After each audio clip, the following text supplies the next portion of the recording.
Hi there, it's Kevin Ward, the founder of Yes Masters Real Estate Success Training and the author of the #1 best-selling book, The Book of Yes, the Ultimate Real Estate Agent Conversation Guide.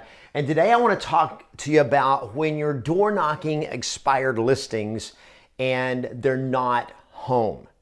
And I get this question asked a lot. What do I leave at the door? What do I leave for them if nobody's home? Do I leave my expired packet? What do I leave? And hopefully you have an expired packet, which means you have something that if your door knocking expires, you can deliver to them and give to them that's going to have something powerful and unique about your value proposition of why would I want to hire you, right? But what do you do when they're not at home? Do you leave the packet or do you not? And what I always did and what I always recommended is, and coach agents today to do, is don't leave your packet. And the reason you don't want to leave your packet is, number one, there's a very high probability they will never see it. Because if the next agent that comes along sees it sitting there on the door or on the front porch, they're probably very likely going to take it. So now you just gave all your strategies to another real estate agent. Probably not the best thing to do. But the other thing is even if they do see it, it's probably not the only thing they're getting. And it is impressive that you actually came to their house and put something on their door. That gets their attention. That is powerful. That is important. But what is the best thing to leave? So I'm going to share with you in this video, what is the best thing to leave that is most likely going to get them to call you back? Because see, here is the reality. If they're at home when you knock on their door and they answer and you talk to them, your goal is to get an appointment. Here's some great information, but I don't really want to give them the information. I want to leave with an appointment, with an actual listing appointment. That's the goal. If they're not home though, you can't get an appointment, right? It's not possible. So what do I want to have happen? I want them now to call me. So if they're there, the goal is to get an appointment. If they're not there, the goal is to get them to call me. And that is a much harder thing to do. It's easier to get an appointment when you're talking to them face to face than it is to get them to even call you back when they're not even home. That's the harder challenge. So how do you do it? What actually gets the phone to ring? Well, there's two different approaches that you can kind of take, and I base it on this question, and that is, what do they want? What is it that the sellers really want? And I'm going to tell you first what I'm pretty sure they don't want. Here's what they don't want. They don't want you. Sorry to tell you that, but I'm pretty sure that they're not looking for you. That they don't want an agent. You see, what they want, really more than anything else, is they want to be sold. They want to move. That's what they want. There's really, if you think about it, and I know this kind of hurts our feelings a little bit, but there's never been a seller in the history of the world, I don't think, that wanted an agent. You see, what they want is they want to move. They want to get the property sold. They don't want an agent because there's nothing exciting about having an agent. What's exciting is moving. That's what they want. So if we're focused on what we want, which is I want them to want me, that's a much harder proposition than it is if I focus on what they want, and that is I want to know if they still want to move, if they still want to sell. So here's the different approaches, because two things you can do. One is you can leave them a packet of information. If you leave them a packet of information at their door to try to get them to call you, if you leave something there, or if you mail, it's the same thing if you're mailing stuff. It's got to be so impressive. It's got to be so powerful that it makes them go, wow, of all the agents that are mailing me stuff or knocking or calling or whatever, I want you. Of all the other agents, you're my favorite. You're the one I want. And I'm telling you, that is a high bar to set for yourself. Now, I'm not opposed to it.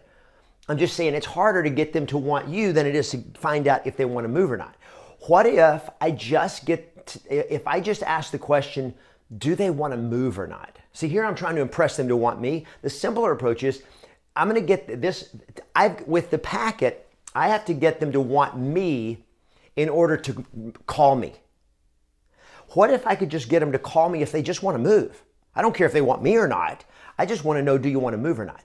So here is the strategy that I have used for years, that I've trained for years, and that with all my experience and observation of all the different approaches that I've tried, used, and seen used, this is the best one by far. And it is very simply a business card.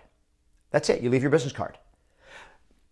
But what you put on the back of your business card is what's really, really important. So one of the things I recommend is first you have your business card and that you're going to leave it with a handwritten message on the back of your business card.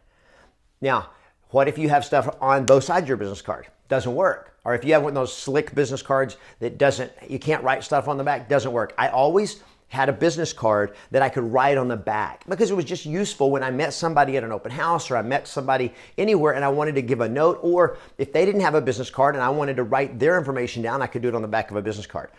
And for this strategy, having a business card you can write on the back of is so powerful. So here it is. I want to just share with you, here's what I recommend that you write on the back of a business card to leave. And it is the best strategy on the planet for getting them to call you when you leave it at their door. Here it is. Just flip over your business card and you just write, "Sorry I missed you," which says, I was here. I actually came to your house. Sorry I missed you. If you still want to sell, please call me ASAP. And you just sign it. Kevin, your name. Sorry I missed you. If you still want to sell, please call me ASAP. Now, what does that communicate to them? Communicates to them that if they want to sell, I may have something for them. Now, they don't know what I have for them, but this is not about me. See, sorry I missed you. It's about you. If you still want to sell, please call me ASAP. It doesn't say, hey, look how good I am. I'm the best. And they're going like, yeah, right, whatever. Everybody's saying they're the best. All the stuff that they think about you, it becomes irrelevant because they're going like, what could this agent have for me if I call them? Now, honestly, their biggest hope is probably that you have a buyer for them. Okay? Doesn't matter. What matters is, do you want to move or not? And who's going to call you from this thing? The person that still wants to move. And if they still want to sell, whenever somebody says, please call me ASAP, you're communicating urgency and you're communicating, if you still want to sell, you need to talk to me. Not if you want me, you need to talk to me. It's if you want to sell, talk to me. So I'm focusing on what they want and saying, if you still want what I can help you with, then call me.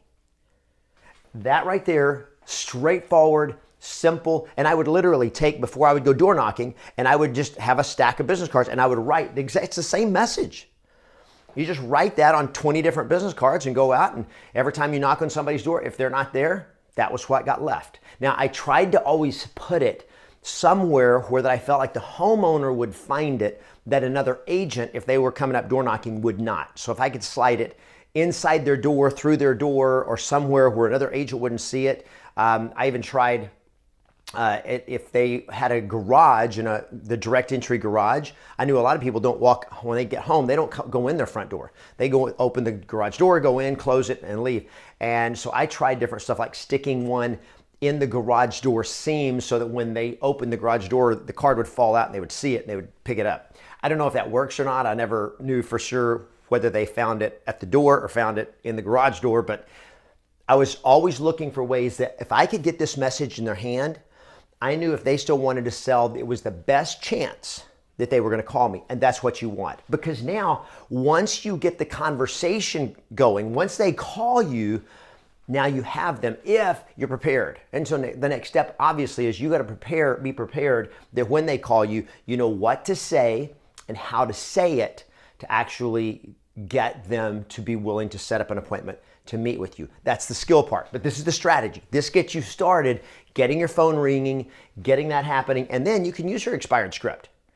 Once you get the conversation going, that's simply all you're doing. Oh, great. I noticed your house had been on the market, because you don't have to remember which house it was. You just ask them. Oh, well, I was actually out knocking a bunch of doors, talking to a lot of people today, knocking a bunch of doors. Can you refresh my memory of which house yours is? What's your address? If they don't want to say, great, say, no problem. The reason I was out and knocked on your door was simply because I noticed your house had been on the market, and I'm sure you're aware now that the MLS is showing your home is off the market, and then you simply have the conversation. It is the most powerful way out there to help get the phone to ring, to get them to call you back, which gives you the chance to get them to say yes to you. If this video has been helpful for you, give it a thumbs up, share it, like it, comment on it. If you have any questions, if you've tried a strategy or use a strategy that works, I'd love to see your comments. Love to see what you're using and what you're doing that's working to get yes.